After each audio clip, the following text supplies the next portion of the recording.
we got to admit, Jake Paul is a star. I thought he'd be around for about 15 minutes, but he's around about an hour now. What do you feel about him suing for battery? That was the craziest thing I ever saw in my life. It was ridiculous. Like, battery out of all things, like you a boxer. Since he did what he did to Devin Haney, let's see if you could do it again to Tank, which I don't think. I think Tank still knocks him out again. Will the fight ever happen, bro? I don't think so, and I think it's too late. I think he should have fought. I didn't want to hear that, dog.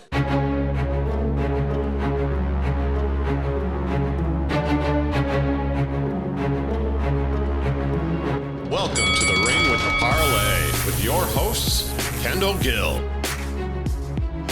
and TLO, where they duke it out over the current events of the sweet science. Moderated by Mindy Bryant, with correspondent Alex Correa of the Squared Circle Report. Sponsored by 6040. What up, y'all? Welcome into the Parley. It is me.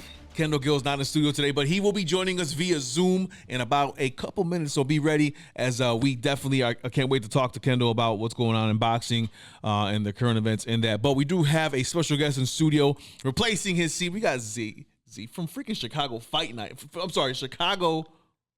Fight Night Chicago. Fight Night Chicago. I said this. I keep reversing them, man. That's all good. But welcome into the show, man. I'm glad you're here, man. We can't wait to talk about your platform here in a bit and kind of, what's going on in boxing, man. I see you post all the time, and I was like, I got to have this guy in studio, man. So I'm glad you're here. I appreciate it. Thanks for having me on, man. I look forward to it. Absolutely, man. Don't forget the show sponsored by Glory Wash Pro LLC. If you want your siding done, your concrete driveway wash, they take care of all of that. They are the people you need to go to. Check out the link in the description box. Jonathan is going to take good care of you. It is Glory Wash Pro LLC. You better not forget them.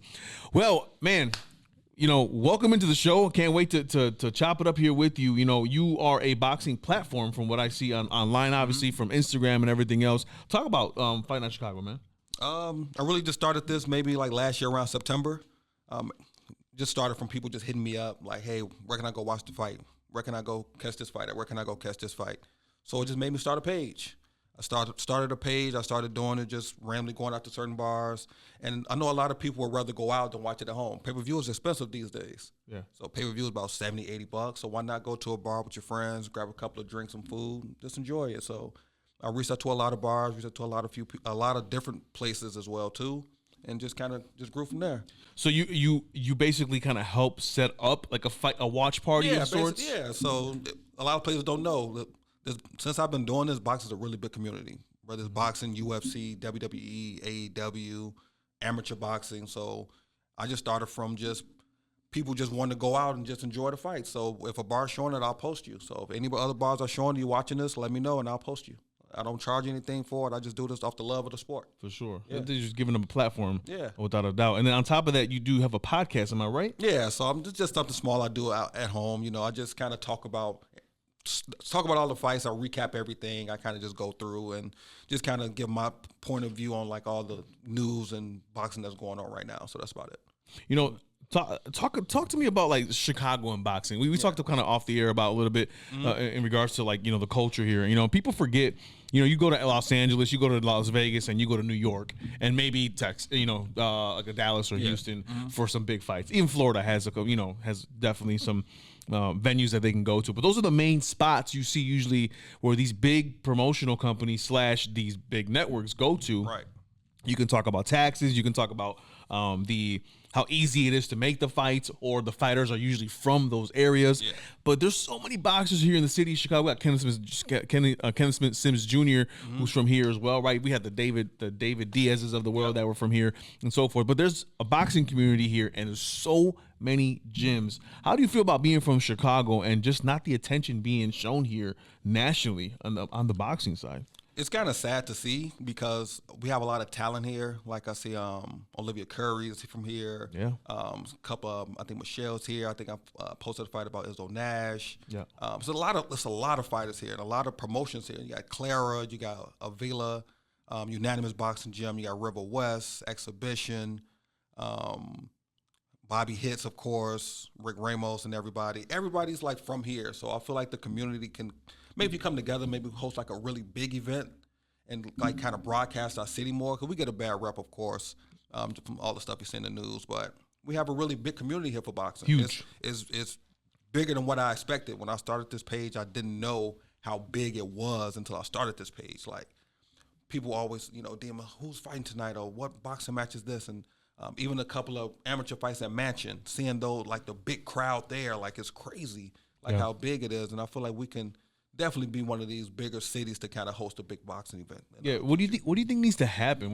I mean, obviously we talked about, money issues and just things like that, but what if you had to say so, what do you think should happen to bring a network out here and say, hey, listen, we can do a show at the All-State Arena. We could do a show at the United Center, how can we incorporate the city of Chicago with the main events?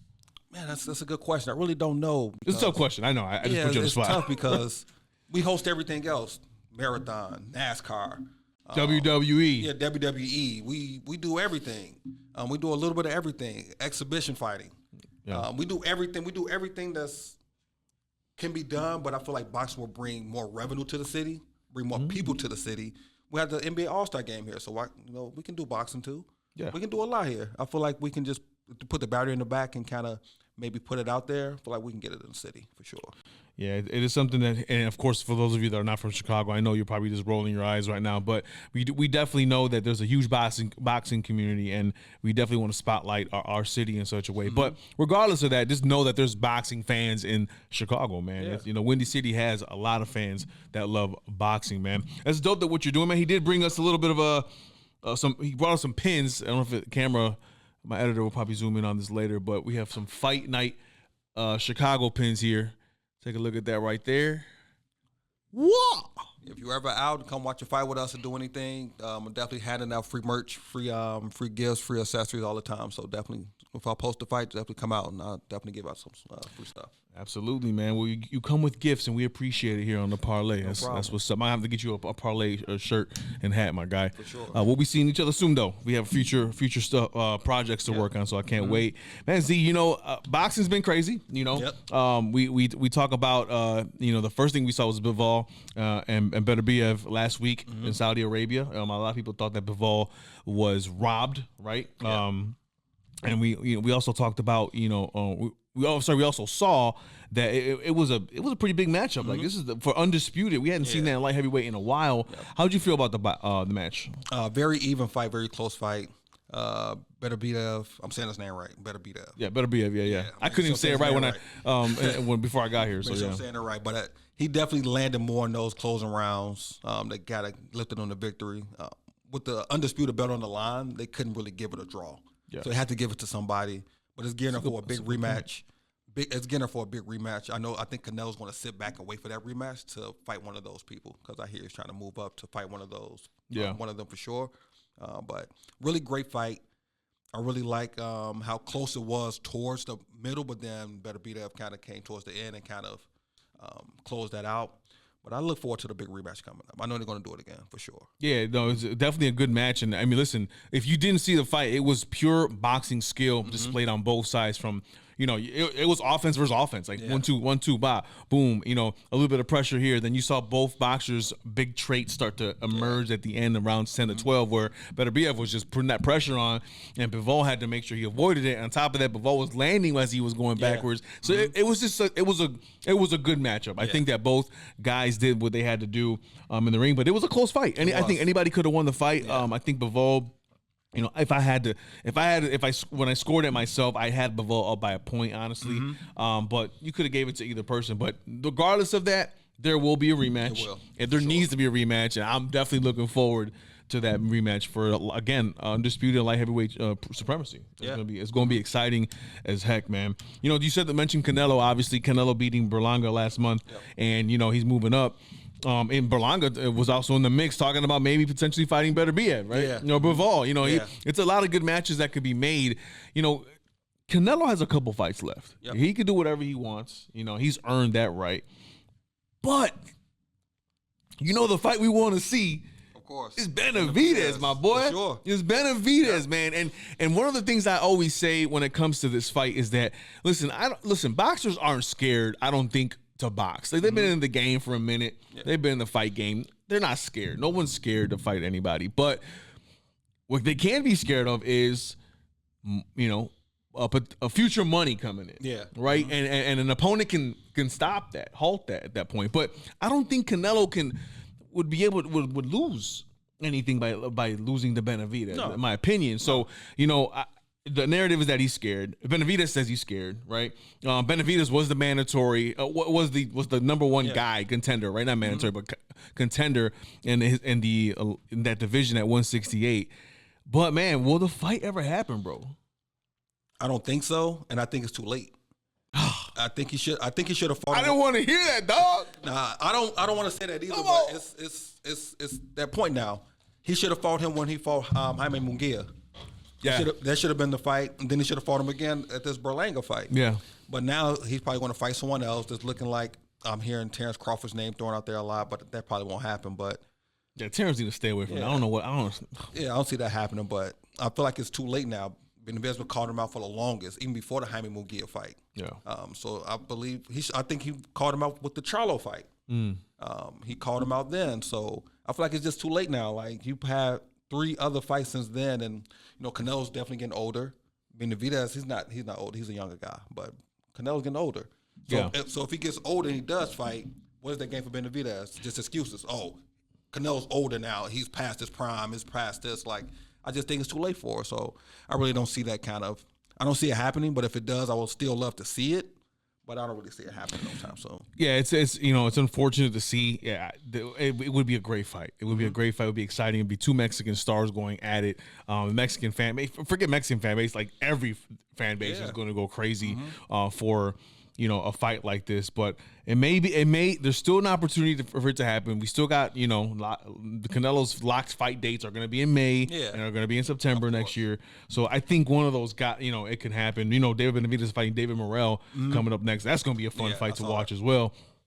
So, you know, they have exciting fights happening, but I definitely need to see like Canelo Benavidez September next year, man. That would be so amazing. I think Canelo can't lose anything. And when it comes to money, because I know that's the big issue, right? And that's who deserves what. Make it happen. Yeah. You know, I think after this fight with David Morrell, I think Benavidez can maybe say, okay, you know what? Of course, I'm going to be the B side on this. You know, take the cut, my guy. Take the cut. It's gonna catapult you anyway, in my opinion. But again, that's me talking on the outside. Of course, I'm not on any team, so who the heck am I to be talking about making this fight happen? I'm just a fan. Of course. Just fans, man. I think he'll take the cut. And I think that if the money's right, I feel like they can reach out to somebody like Turki Al-Sheikh for sure. Yeah. Maybe make that fight happen and sell out a big arena. They can recoup that money if they do. For sure.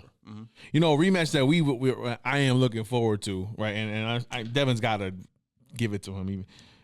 With that, but it's Devin Haney, Ryan Garcia. You know, we talked about, you know, we've seen earlier a couple weeks ago that Bill Haney and Devin are suing Ryan Garcia for battery and some other things as well from that process. Do you think they do the rematch next year? Is it going to happen? And if so, is it going to be huge? Because apparently from Oscar De La Hoya's Clapback Thursdays, it didn't sell. Yeah. And Bill Haney's complaining about payment and revenue and stuff like that. But how do you feel about that?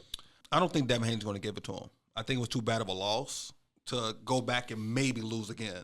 That would really tarnish his name. If he loses against a Ryan Garcia that's not on a PED, that can really damage him for sure. And I see he's in the gym with Freddie Roach. I see he's in the gym with him working on that, working on the jab, working on protecting his face from left hooks because that's what he's been getting hit with. So got smacked with them. Yeah. So I don't really see it happening again. I think Devin's will fight a couple of other fighters. I just saw something recently. He's going to fight someone in maybe December. Cobbs. Cobbs, yeah. Yeah, I saw Blair Cobbs. Yeah. That may be the next fight for him. I think if he does fight Blair Cobbs and then maybe move to Ryan, maybe to get his feet back inside the ring, that could happen, but I don't really see Devin giving him a rematch. How do you feel about, I'm going to ask Kendall this when he gets on with us. How do you feel about him suing for battery?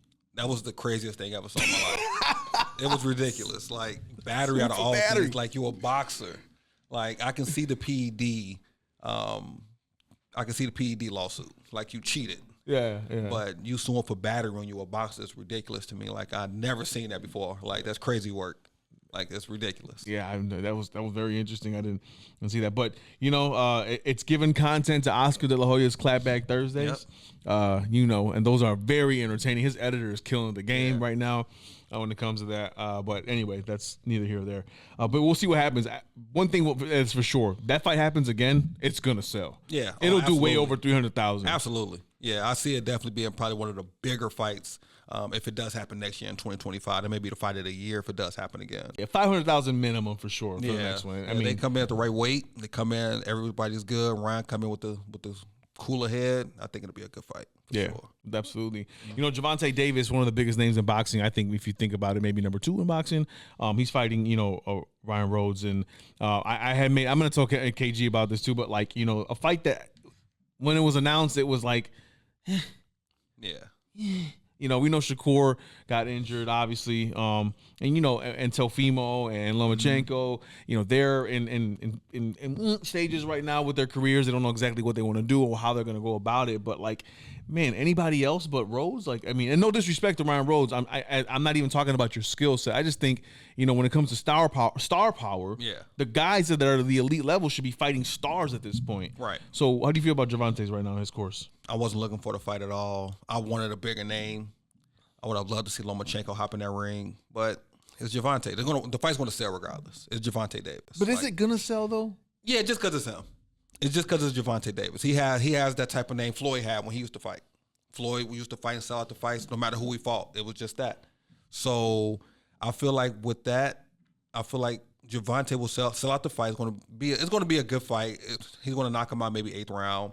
I would have preferred him to maybe fight Lomachenko or even Ryan Garcia again, or maybe even the Pitbull rematch for sure. Well, Gervonta did 325 as it was reported here in pay-per-view numbers with Frank Martin, right? Mm-hmm. And so, that's not bad, right? But it's still not the Canelo type numbers, right? Where you're 500, 750, right?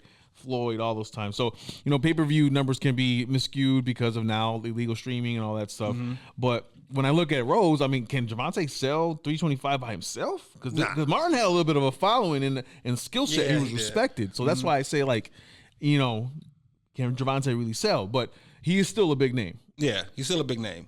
He can still sell it. Yeah. And I feel like with this fight, when he does fight him, I feel like he's going to move on to maybe fight one of those bigger names we're talking about, hopefully. Yeah. So I look forward to being a good fight still. Errol Spence still wants to fight Terrence Crawford. He wants a rematch, but he's right. He's gonna fight Fundora, right? Yeah. I think that's what they're mandating at the moment and so forth. And that's still another dangerous fight. I think now after what I've seen from Errol, the way he got tagged up by Terrence is I didn't expect that. I didn't either. That was crazy. So I had money on him. Yeah, I'm sure many did. Actually, I did too. Now I think about it. Yeah. But Errol Spence, man, how do you think his career is going to end here? Does he beat Fundora, and then does he get a chance maybe with Terrence? Does Terrence give him a chance, or does he just ride the sunset after this? If he does beat Fundora, that's if. I saw he put on a little weight too. I see it all in his face. He's a big man. He got a little weight to him. I know he just had surgery on his eyes. Errol Spence. He had surgery on his eyes done. And he had a few injuries he was dealing with too. But if he does beat him, he has to fight Terrence Crawford again in the rematch. It has to be another rematch. Yeah. Because that fight will definitely bring out the best in Earl. And it shows that, when he fought, he says, I was messed up. He had the eye surgery. And I think he got into a car accident too. Right. He got into 2. Yeah. Yeah. So it was. Can't catch a break. So hopefully he's fully healthy. He wins his next fight and then goes on to fight Terrence Crawford. Well, if it happens, it won't be at 147. No, it'll be at 154 without a doubt. And we saw Terrence Crawford had an issue with his last opponent. Yeah, I won't say issue, but it was just he was very safe knowing that he had moved up in weight and he didn't want to take that and he had to be smart. Yeah. But I don't know if Errol can take can beat Terrence Crawford, man. I don't think so either. Yeah. I'd like to see it again, but I don't see him winning. Yeah. I think he won't lose as bad as he did. Maybe he'll put up more of a fight, but I don't see him beating him at all. Yeah. It's going to be interesting, man. Fury Usyk coming up, later on in the year. We got that rematch going on. It was a great fight in Saudi Arabia for the first time earlier in the year. Fury very, very how would I put this? He's very susceptible to getting hit, right? You know, he has great defense and so forth, but Usyk is a mastermind, right? He's very smart. And so I'm interested to see how this fight happens because Usyk was hurt in that first fight for a while, and then he came back in and just won. And you know, now to me, he's almost like pound for pound champion, which we'll talk about in a second. How do you think that second fight plays out? I hope Fury takes it more serious this time. I know in the press conference he wasn't like staring him in the face. I think Usyk took that personal. And then like I know, for sure. And I know the fight got pushed back before because I think Fury got a cut on his eye. Right. And I think that stopped him from training a little bit too, so that maybe took effect. So if Fury goes into training camp right, gets the right training in, not get hurt, and then takes it more serious, I think he can maybe pull out the victory possibly. Yeah, well, they fought in Saudi Arabia, and you know, His Majesty has been putting on fights. And this has been a question I like to ask guests when they come in. Do you, you know, the rumor earlier in the year was about him just taking over boxing, period. Would that be a good thing for boxing as a whole? I don't think so. He does a great job, though. Don't get me wrong. He's been doing boxing. He just recently did UFC. He did Noche UFC, the same fight as the Canelo. So he did that one. So I think he's trying to do both, but I don't know. I feel like he should he should leave it to the boxing experts, but I think he's doing a really good job at hosting these events. He's bringing a big crowd out. He's putting money in these boxers' pockets and making it work out for him. But the consensus is that he's gonna put the boxers that we want to see to fight. I've been hearing that. There's no promotional companies overseeing it. That's just him. It's a Dana White situation with UFC. So wouldn't that be better for boxing? Yeah, when you put it that way, yes, you're right. I'm not trying to convince you. I just hope it happens. Because a lot of people are like, I want to put these together, put this together. I just want it to happen. You know, I want to see the Gervonta fight the Shakurs. I want to see the Canelo and Benavidez. I want to see the Fury and Usyk like he's doing again. I don't want to see Deontay Wilder, but I want to see those fighters. Like I want to see those fighters go in. So it'll be good. What I don't want to see is I don't want to see concerts at fights, man. Okay, Eminem. I love Eminem. You know. But come on, man. 30-minute concerts before a main event. It takes all the anticipation out of the main event there. So, you know, I think that the structure-wise from production, I think there's got to be a little shift in some of that. Of course. In my opinion, I don't know if any boxing fans agree with me, but man, we can do that's what the arrivals are for. That's what the entourage walk-ins are for, right? You do your little concert there, boom, walk in, great, you know. The whole concert thing it just be killing me. It was a lot. That was crazy. Yeah, I'm just drawn from that. You know, pound for pound, you know, it is one of the most exciting questions to ask in boxing, right? Who is the pound for pound champion right now? Or who is your 1, 2, 3? You know, I go personally right now as we speak with Inoue, Usyk, and Terrence Crawford. Many people disagree with me all the time when I give that lineup right there. But, you know, I go off of what I've seen previously with Inoue just being flawless. Right? He got knocked down. In the second to previous fight, but still showed flashes of just greatness. His opponent's level is going up, right? And I just think he's such a pure boxer. It is insane. He has power, skill set. It's nice. Usyk, for what he's doing, like it's just the way he moved up to heavyweight. Still undefeated. Yes, was hurt, but got through and was able to get the job done at the heavyweight level is impressive. And then Terrence right now at 3, just because, you know, his resume is good, but it's not great still to me. Even though from when he got to welterweight and he beat Sean Porter and Errol Spence, I was like, all right, you get my respect. You get top 3. But when I think about, you know, what he's done and he moved up in weight, you know, he played it safe. You know, played it safe, and that to me kind of diminished a little bit of his top 3 spot. But that's me. What about you? What is your top 3 pound for pound boxers right now? Can't argue with that. But I have Inoue, Usyk, Canelo. Canelo. Yeah, I got Canelo. Even though he's not fighting who we want him to fight. You don't even got Terrence in top 3? That's fine with me, by the way. But I do like Terrence Crawford. I would like to see him fight one of these other big name fighters possibly, because I've been hearing him and Teofimo go back and forth a little bit. I would love to see that match up. But I got Canelo right there in that spot right now. Okay, Canelo. Wow, Canelo. Okay, top 3. Listen, you know he is a dog. He prepares himself like a top elite boxer, and so I definitely. I mean, I can't say nothing to that, but I'll give you that. That's the first time I put Canelo top 3. Yeah, I put Canelo on there. That's good. That's good. Did you have something for me? I see you researching some stuff. I was just looking at the Jake Paul day. I know we kind of been talking behind the scenes about something we got going on. So. Yeah. I saw him doing some research. I'm like, oh, let me give him the floor. But we were going to Jake Paul and Mike Tyson, obviously. Here, Mike Tyson, Jake Paul. It's going to be a big event. Netflix is going to be the platform for it. It's going to be in November. The question has always been, is this going to be a real fight? This has got to be crazy. This is going to be there's no way that this fight is going to be real. Yep. But the consensus from many boxing fans is that, yes, this is going to be a real fight. Yeah. And that, Mike Tyson's going out there to knock Jake Paul out. You feel the same way? I do. From what I've been hearing, some of the people I've been talking to, I think when Mike Tyson had that health scare, they want to call it. They want to cancel the entire match. But Mike Tyson want to keep it on. Jake Paul was willing to call it off under the circumstance to put the Katie Taylor and Amanda Serrano fight as the main event. Right. But I think they still want to do it. I think Mike's going to come out and actually show that he's still one of the greatest boxers of all time. And I don't see it being a knockout. I see it going a distance, but Jake Paul will have his hands tied up with Mike Tyson for sure. Yeah, no, it's gonna be an interesting fight for sure. And yeah, you do mention Katie Taylor to Amanda Serrano. I told you off the air, man. I shed a tear in that last round in New York. That was an amazing fight. I think both fighters will be more tentative this time, knowing the skill set, knowing they. Amanda coming off the eye surgery, Katie coming off a loss, we mentioned before. But it's gonna be a great event. It's a good card. I'm excited for it. It is. But the Jake Paul Mike Tyson thing is gonna be very interesting to see.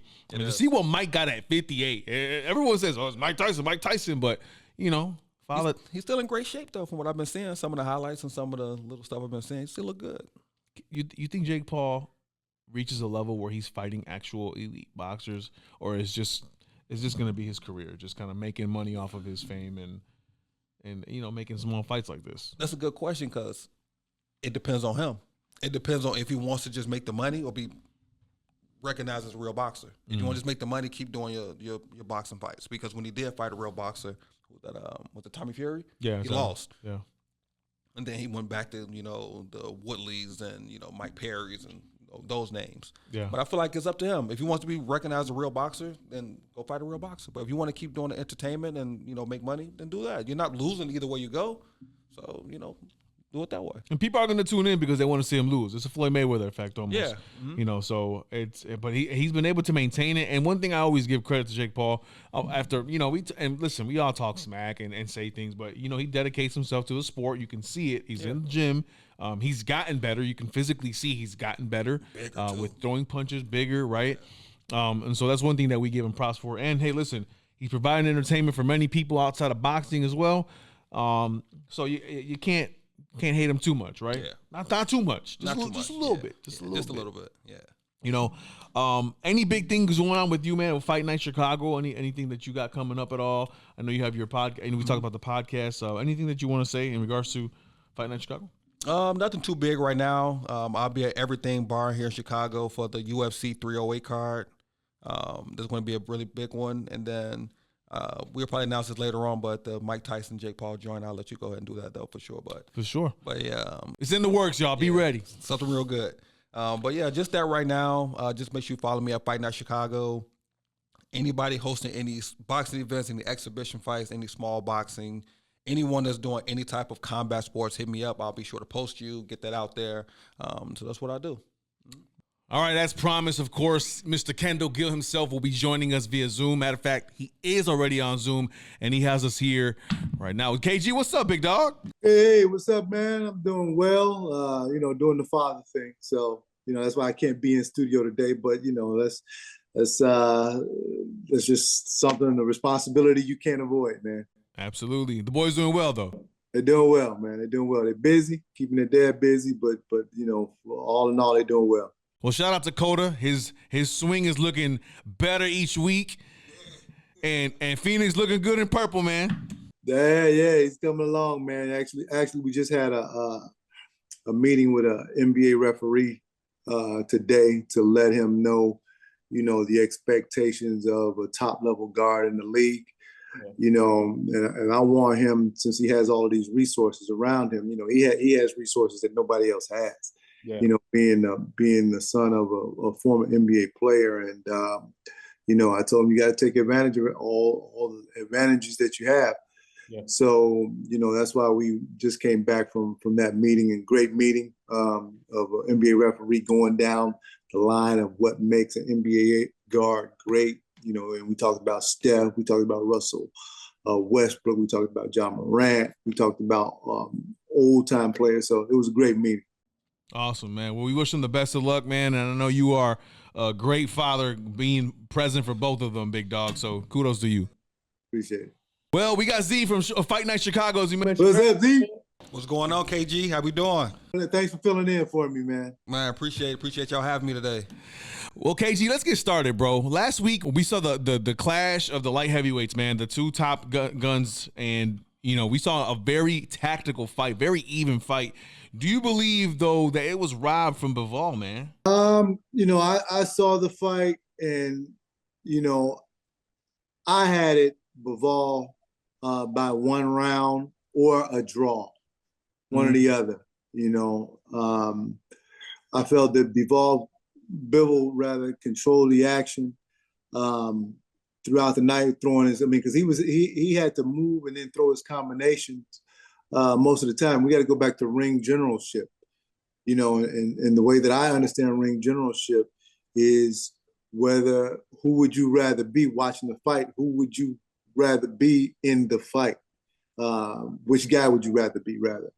And I thought Bivol, in my opinion, boxed a master class. I mean, I know Beterbiev was pressuring all night, and he fought a good fight. Look, to me, really, it was no losers in this fight. It's just one guy got his hand raised. You know what I'm saying? Because I thought they both champions, both great fighters. It's just that I think that what the judges saw is that Beterbiev in the championship rounds pressured Bivol more. But I thought that Bivol had put enough rounds in the bank, you know, in order to come out still with the victory. But hey, the one thing is the fans won. I think neither fighter, as I said, you know, metaphorically took a loss. I mean, I know Bivol has the loss on his record, but you know, we're gonna see it again, because you know they're gonna do a rematch. You know, because it's still a question. The question is still who won this fight. I don't think you can definitively say that either guy won it. I definitely agree with Kendall on that one. It was too much at stake for it to be a draw. I think they really just gave it to Beterbiev because I think he landed more in those closing rounds that gave him the top. Bivol definitely, I think percentage was way better, but I think all around, like Kendall said, nobody really lost the fight. I think if they was to rematch it up, somebody has to like go down. It has to be a knockout, has to be a TKO or a stoppage, so it can be a definitive winner without it being like, you know, going by the judges' cards. Basically, I believe that's how we'll go next time for sure. Yeah, it was an interesting fight indeed, and I definitely want to see it again. I can't wait till we see it. But I left the fight saying somebody did have to win, I feel, but it was close because Beterbiev was pressuring. That pressure is something in boxing, man. That if you're not throwing while you're getting pressured, you're probably going to lose some rounds, and I think that's what happened in the final rounds of that fight. Yeah, and listen, he's a master at pressuring. But I thought that Bivol did a great job of moving, then throwing his combinations, went to the body a lot. But you know, Beterbiev had his moments as well. You know, the way that he was especially in championship rounds, the way that he was making Bivol move. And the thing is, in those championship rounds, Bivol didn't throw as many combinations as he was doing prior to that. And I think that's what gave Beterbiev the victory. And here's the interesting thing, because I watched the interviews after the fight, and Bivol the very next day said that Canelo actually hits harder than Beterbiev, which was crazy for me to hear. He said the reason why is because Canelo sits down on his punches more than Beterbiev, you know. And I mean, I thought that was one of the most interesting things to come from this whole fight is Canelo's power. So, but still, I don't think that Canelo beats Beterbiev. Yeah, no. If they haven't stepped in the ring, well, I don't think he beats him. Yeah, no. I mean, Canelo has a great chin, and he's proved it with Bivol. Bivol hit him hard too, as well. So Canelo's has a special place in boxing for sure. But a great fight. Can't wait to see it. A rematch is coming soon, I'm sure. Eddie Hearn's been having a tough time with his fighters, man, recently. So he's gonna need a dub soon. Yeah, he needs a win. He needs a win somewhere. You know what I mean? And with Oscar De La Hoya doing his clapback Thursdays, he's killing Eddie Hearn. I was gonna ask you about that later. We'll touch base on Oscar's clapback Thursdays. He's going crazy on those. He is. I got so much hate last week on Instagram. I made a comment on a page, and it was the Gervonta Davis versus Ryan Rhodes upcoming fight. And my comment was, and I'm gonna say I don't care. I said, don't nobody want to see this fight. Oh, I got it from all angles, of course, right? Like if people were going crazy, but really, because I understand Shakur hurt. I get there's reasons why it's not the fights that we want to see aren't happening, but do we really? I mean, do we really want to see Ryan Rhodes and Gervonta Davis, or can Gervonta? I'm not lying, am I? I don't want to see that fight. I want to see a Shakur Stevens fight. I like to see a rematch of Ryan Garcia fight. Since he did what he did to Devin Haney, let's see if you can do it again to Tank, which I don't think. I think Tank still knocks him out again. But I love to see it. I only want to see Gervonta in with the big names now. I mean, he's earned it, and yeah, you got to give other fighters opportunities and everything. But this is a fight that really, because it's Gervonta, because he's a pay-per-view star, it's getting a little buzz, but not the buzz that it would get if he had a dance partner to go with him. I definitely feel the same way. I would like to see a Ryan rematch again for sure. I know that rehydration clause definitely affected him in that first fight because Ryan was definitely dehydrated in that fight and he couldn't really keep up with Gervonta. I would love to see a Pitbull Cruz rematch for sure. That Pitbull would be a good rematch for me. Or I would like to see him fight. I know Lomachenko was just saying he wasn't ready to fight again, but that would have been the best one for me. I would like to see Lomachenko first, Pitbull, and then Ryan again. Let Ryan get back in action. Let him get back in that shape. I know he's on that suspension from the Devin Haney situation. So I would like to. My main fight would like to be for sure Lomachenko. I would like to see that one for sure. Yeah, I would love to see that too. And I know Lomachenko said that he has some things he has to do with his family, and he wants to rest up a bit. But Loma, I have it in that order too. I think Gervonta has 5 fights. I would fight 5 times, then I would retire if I was Gervonta. I would fight Lomachenko. I would fight Pitbull Cruz again. I would fight Ryan Cruz. I would fight Ryan Garcia again. I would fight Shakur, and I would fight Devin, and then I would retire. He can make what $100-some million in those fights, and then call it a day because he hasn't taken punishment. You want to get out of this game. You don't want to stay too long. You know what I mean? And those fights, if you space them out, good enough, he's fighting 2, maybe 3 more years. And the only one fight, if he would agree to come up, I know it would have to be a catch weight. If he would come up in weight and possibly Tank come down a little bit, is Inoue. That would be my 6th fight, and then that's it. I said I would call it a day. Yep. Mike Tyson and Jake Paul coming up, and by the way, I got some exciting news for you, big dog, about our watch party coming very soon for that fight. So we got something popping up with Big Z over here, but we've talked about it before. We've talked about if this is going to be an actual matchup. We talked about can Mike do it at his age? Is Jake able to take Mike's punches? Is Jake going to be ready? And so we're about we're a month out from the actual event. Do we still believe it's a real fight? And do we still believe that Mike can do it? No, it's a real fight. Because listen, Jake Paul is if he comes out and he's victorious in, like, if he knocks Mike Tyson out, which I highly doubt. If he knocks Mike Tyson out, then, you know, to the real, to not the real guys, but to casual fans, he's gonna go down as a great guy. But to real guys that know, you know, it's not gonna be much of a victory. This man is almost 60 years old. You know what I mean? Coming off of ulcer.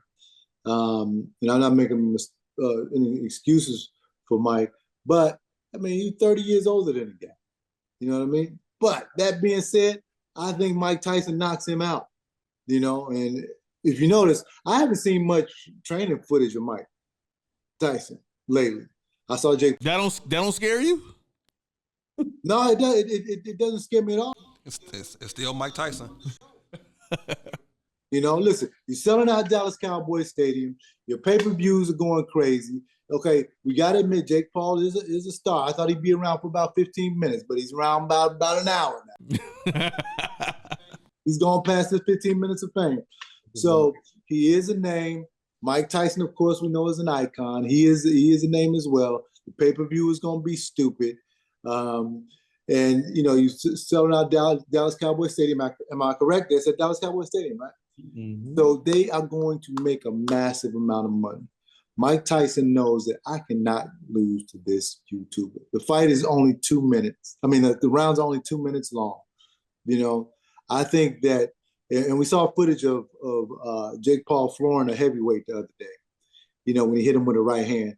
Jake Paul still throwing that overhand right hand with his eyes closed. Mm-hmm. Guess what? Mike Tyson is not coming inside like that heavyweight did. If you go back and you watch that clip, that heavyweight is throwing a lazy jab and bringing his jab right down to his hip. How many times have you seen Mike Tyson drop his hands when he's coming inside like that? Never, ever. Okay? And you know, I bet a lot of my friends already. I said, listen, I already know the punch Mike Tyson's gonna knock him out with. Okay? Mike Tyson's gonna knock him out with a left hook. Okay? Jake Paul's gonna throw a jab. Mark my words, T. Jake Paul's gonna throw a jab. Mike Tyson's gonna slip it to the left and he's gonna come back with a left hook. You know why? Because Mike Perry in the last fight, Mike Perry hit Jake Paul with about 4 or 5 of those. A lot of people didn't pick up on that. But if you're really watching the fight, Mike Perry hit Jake Paul with a left hook when he slipped to the left. And Mike Perry at most is what, 175 pounds? Something like that? Yeah. Now you're talking about Mike Tyson, one of the all-time great punchers. That's his punch, okay? You know Mike Tyson's watching that fight, man. He's picking up on Jake Paul's weaknesses and everything. So we'll see. What do you think? I actually agree with you too. I think it's going to be one of these fights where Mike Tyson wants to prove himself. Yes, Mike Tyson is older, but it's still Mike Tyson. Mike Tyson is going to make these adjustments. And then, like you said, the left hook, Mike Perry gave him a few of them, put that cut on Jake Paul's eye, I believe. I think he had a cut. So I think it's going to be a good fight. I believe it's on Netflix. So it's going to be the first fight on Netflix to kind of bring light to Netflix and boxing. But Mike Tyson, I see it maybe going all of them, but Mike Tyson going to knock him down a few times.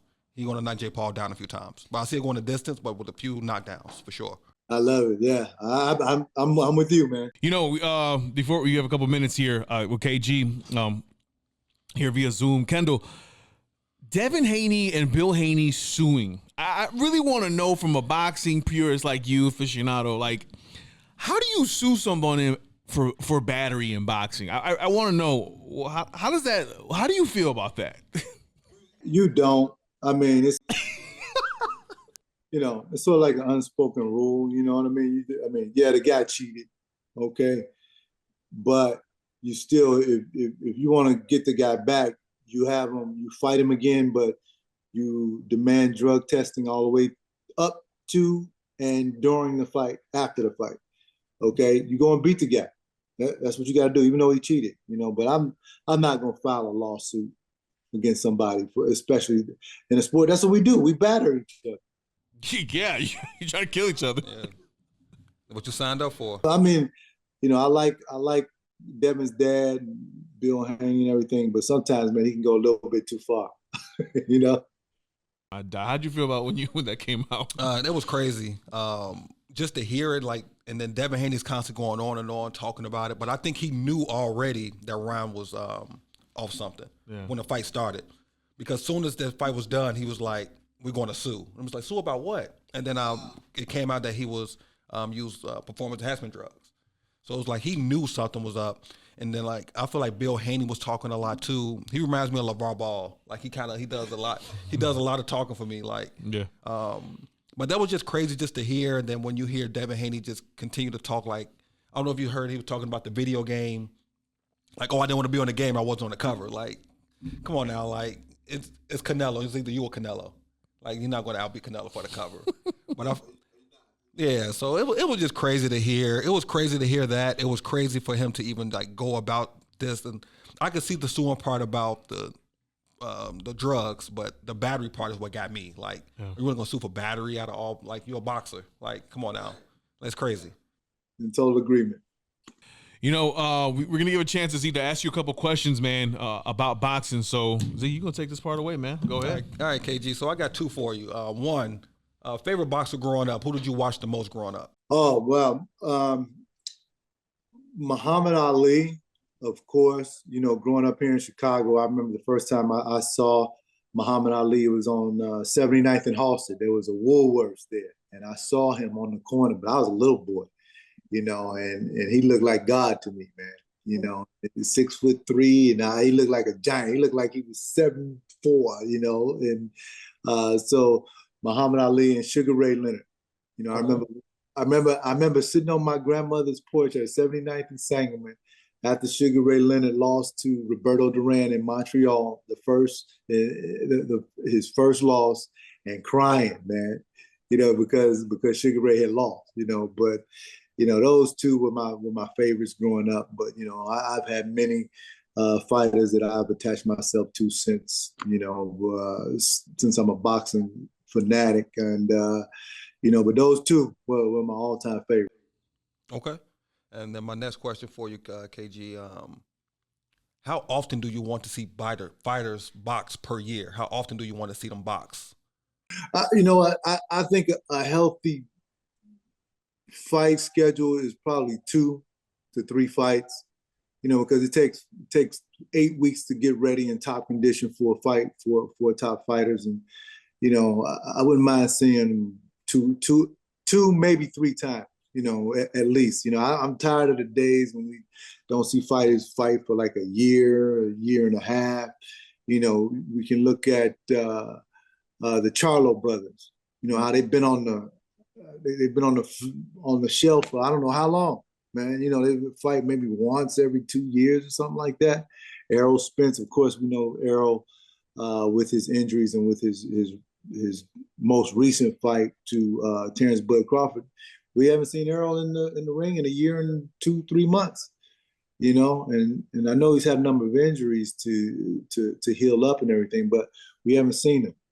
So, you know, that's the one thing that I would like to see, fighters get right back in there, because I think, you know, when Sugar Ray lost to Roberto Duran, and that was a brutal fight, that first fight. I mean, both of them took a lot of punishment in that fight, but 6 months later, in New Orleans, Louisiana, they were back in the ring. You know, that's what I would like to see it go back. Okay. Now I got one last question, just the last one. Who's the face of boxing right now? Ooh, that's a good one. Oh, that's a big that's a difficult question, but I still say the face of boxing is Canelo Alvarez. You know, because, you know, even though Canelo has lost to Bivol, he's still packing them in the stands, man. You know, putting them butts in the seats. Pay-per-views are still up there, and you know, everybody knows who Canelo is. You know, do I think it could be Gervonta? Yeah, I think it could be Gervonta eventually if he does those 6 fights that we talked about previously.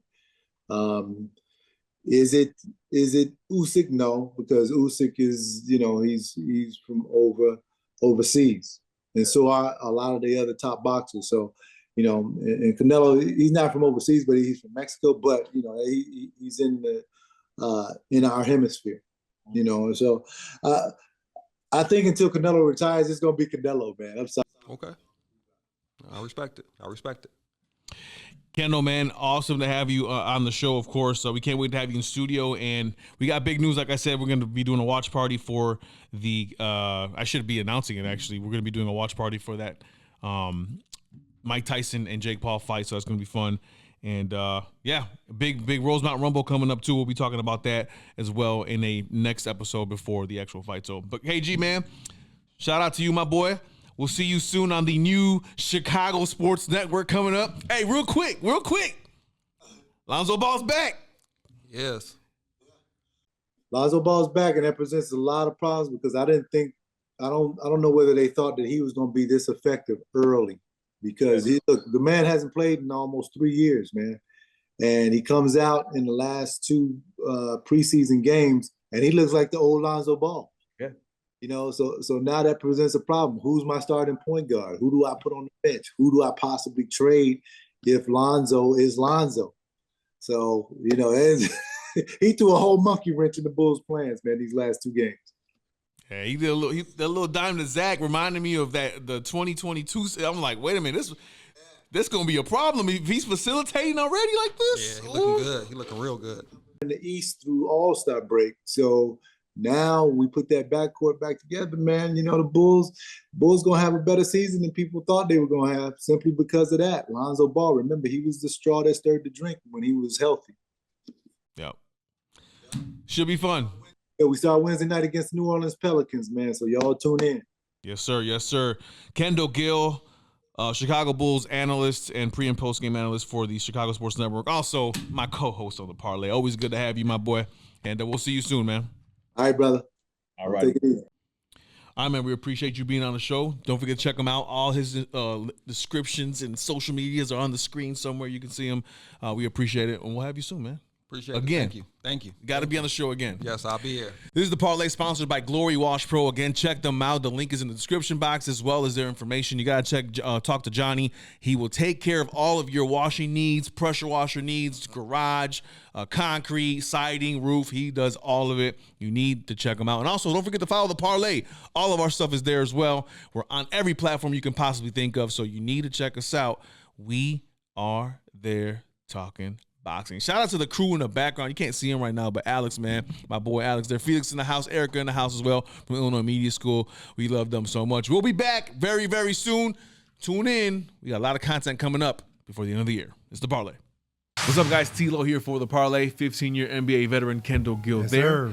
Don't forget to subscribe to everything you see there in the description box. We want to hear from you guys. And, of course, hit that bell for the notifications like that. You know what's going on. Hit it. By the way, just want to make sure you know, Tyson Fury has never lost a fight to Deontay Wilder. And this is untrue. He lost the first fight. I don't even want to hear it, bro. He lost the first fight. I don't even want to hear it, bro. He lost the first one. He did it, bro. He lost the first one. He did it, bro. You have yet to watch that fight with me. He lost the last 2, but not the first.